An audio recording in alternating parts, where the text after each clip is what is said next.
എന്തു നല്ലോർ സഖീശു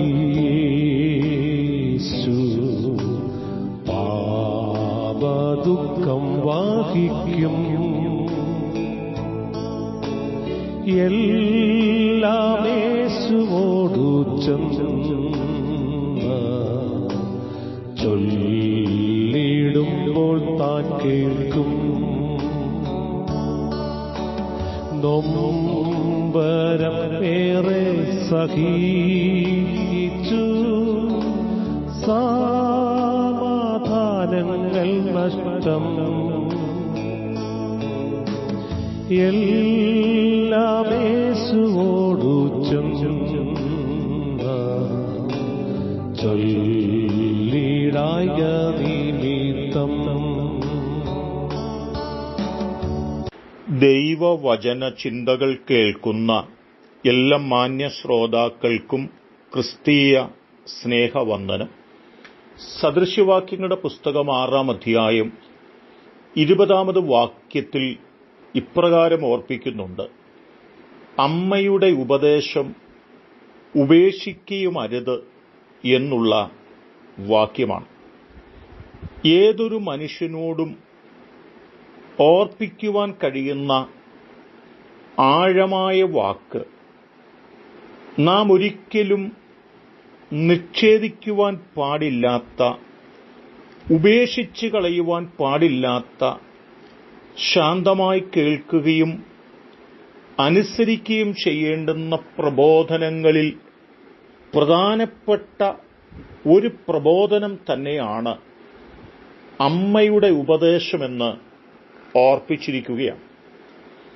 നാം ഉൽപ്പത്തി പുസ്തകം 27-ാം അധ്യായത്തിലേക്കൊന്ന് കടന്നു വരാമെങ്കിൽ അതിന്റെ 8 മുതലുള്ള വാക്യങ്ങൾ നാം വായിക്കുമ്പോൾ, ഒരമ്മ തന്റെ മകനോട് പറയുന്ന പ്രസ്താവന അവിടെ രേഖപ്പെടുത്തുന്നത്: നീ എന്റെ വാക്ക് കേട്ട് ഞാൻ നിന്നോട് കൽപ്പിക്കുന്നത് ചെയ്യുക. ആട്ടിൻകൂട്ടത്തിൽ ചെന്ന് അവിടെ നിന്ന് 2 നല്ല കോലാട്ടിൻകുട്ടികളെ കൊണ്ടുവരിക എന്ന് പറയുന്ന വാക്കുകളാണ്. ഏശാവ് വേട്ടയിറച്ചി തേടി കടന്നുപോയിരിക്കുന്നു. അപ്പൻ വയോധികനാണ്. അപ്പന്റെ കാലം അവസാനിക്കാൻ പോകുന്നു.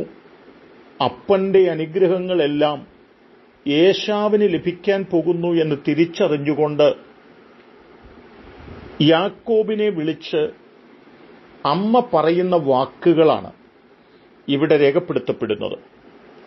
ആ മകൻ അമ്മയുടെ വാക്കുകൾ കേട്ട് ആ നിലകളിൽ ചെയ്യേണ്ടതെല്ലാം ചെയ്തു തീർത്തു കഴിഞ്ഞപ്പോൾ യാക്കോബിന് അപ്പനിൽ നിന്ന് ലഭിക്കേണ്ടുന്ന അനുഗ്രഹങ്ങൾ കരസ്ഥമാക്കിയെടുക്കുവാൻ സാധിച്ചു എന്നുള്ളതാണ്.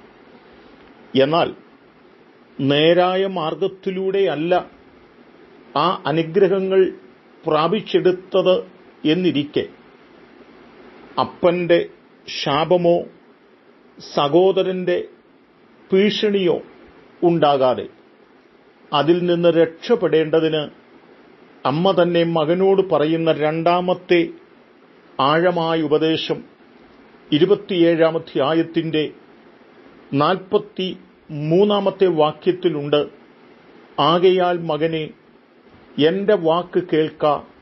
നീ എഴുന്നേറ്റ് ഹാരാനിലേക്ക് എന്റെ സഹോദരനായ ലാബാന്റെ അടുക്കലേക്ക് ഓടിപ്പോക എന്ന് പറഞ്ഞുകൊടുക്കുന്ന ആഴമായ ഉപദേശവുമാണ്. അമ്മയുടെ വാക്ക് കേട്ട് ഇസഹാക്കിന്റെ അരികിലേക്ക് കടന്നു ചെന്ന യാക്കോബ് ഏശാവ് വരുന്നതിനു മുൻപ് അപ്പനോട് അനുമതി ചോദിച്ച് അമ്മയുടെ സഹോദരനായ ലാബാന്റെ വീട്ടിലേക്ക് ഓടിപ്പോകുവാനും അതവന്റെ ജീവിതത്തിന്റെ മറ്റൊരു മണ്ഡലത്തിൽ അവനെ കൊണ്ടെത്തിക്കുന്നതിനും അത് കാരണമായി തീർന്നു എന്ന് തന്നെയാണ് ദൈവത്തിന്റെ വചനങ്ങൾ ഓർമ്മപ്പെടുത്തുന്നത്. ഇവിടെ അമ്മയുടെ ആഴമായ ഉപദേശങ്ങൾ ശാന്തമായി കേൾക്കുവാനും അനുസരിക്കുവാനും ഇടയായിത്തീർന്ന യാക്കോബിന് അമ്മയുടെ ഉപദേശം നിമിത്തം ലഭ്യമായത് എന്താണെന്ന് ചോദിച്ചാൽ ഏറ്റവും ശ്രേഷ്ഠമായ അപ്പന്റെ അനുഗ്രഹങ്ങളായിരുന്നു, തന്റെ അമ്മയുടെ വീട്ടിലേക്കുള്ള ആഗമനങ്ങളുമായിരുന്നു. അതെന്റെ ജീവിതത്തെ ഏറ്റവും ശ്രേഷ്ഠമായ നിലയിൽ ഉയർത്തുവാനും അനുഗ്രഹിക്കപ്പെട്ടവനായി തീരുവാനും ഇടയായിത്തീർന്നു എന്നുള്ളതാണ്. എന്നെ കേൾക്കുന്ന പ്രിയപ്പെട്ടവരെ, അമ്മയുടെ ഉപദേശം നിഷേധിക്കരുത്, ഉപേക്ഷിക്കരുത്. അത് നാം കേൾക്കുന്നു എങ്കിൽ റിബേക്കയുടെ വാക്ക് കേട്ട യാക്കോബ് അനുഗ്രഹിക്കപ്പെട്ടതുപോലെ നല്ല ഉപദേശങ്ങൾ നൽകുന്ന അമ്മയുടെ ഉപദേശങ്ങൾ തള്ളിക്കളയാതെ സ്വീകരിക്കുന്നെങ്കിൽ യാക്കോബിനെ പോലെ നാമും അനുഗ്രഹിക്കപ്പെടും. അതിന് സർവകൃപാലുവായ ദൈവം നമ്മെ സഹായിക്കട്ടെ. കരുണയുള്ള ദൈവമേ, ഞങ്ങൾ ഉപേക്ഷിക്കുവാൻ പാടില്ലാത്ത ഉപദേശങ്ങൾ കേട്ട് സ്വീകരിച്ചുകൊണ്ട് ഞങ്ങളുടെ ജീവിതം മുൻപോട്ട് കൊണ്ടുപോകുവാൻ ഞങ്ങളെ പ്രാപ്തരാക്കണം. വചനം കേട്ട് എല്ലാവരും അനുഗ്രഹിക്കണം. യേശു കർത്താവിൻ നാമത്തിൽ തന്നെ ആമേൻ.